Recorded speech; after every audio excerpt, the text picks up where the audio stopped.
So here we have the Nissan Qashqai on a 66 plate. I'm going to start off by showing you around the outside of the car, and then we'll hop in and run through some controls on the inside. But from the outside, you can see it's a 5-door car with alloy wheels.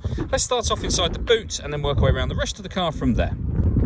So as we approach the boot, you can see we have reversing sensors, plenty of boot space as well, along with that 60/40 split folding rear seat.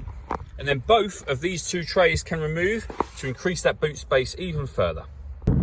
Okay, so we're just going to work our way back round to the front of the car, and then we'll hop in and run through some controls on the inside. But now that we've done a full circle of it, you can see it's in excellent condition the whole way round.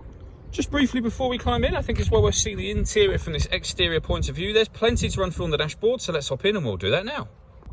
Okay, now that we're inside the car, we're going to start with the dials. On the left-hand side, we have the rev counter, and on the right-hand side, the speedometer and fuel gauge. In the middle, you can see the total miles for the car. They are 24,810.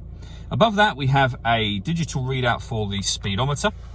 You can change the information that's displayed there using buttons on the steering wheel for various different menus, eventually back round to the beginning again.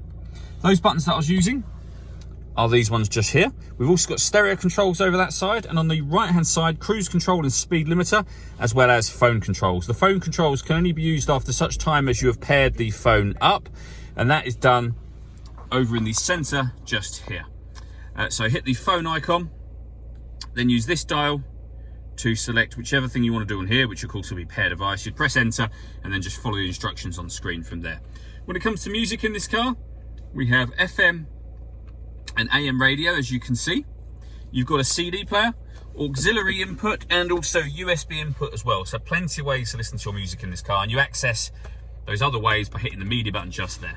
Nothing is connected at the moment, so nothing will play, but you can see auxiliary is being listed up on the screen. Below that, we have dual zone climate control, so you can adjust the driver and passenger temperatures on here. Fan speed up and down. You can determine where you'd like the air to be distributed. When you're happy with those settings, hit that button to turn the air conditioning on. Hit auto, and the car will do all of the work for you by taking control of the direction of the air and the fan speed to maintain those temperatures for you.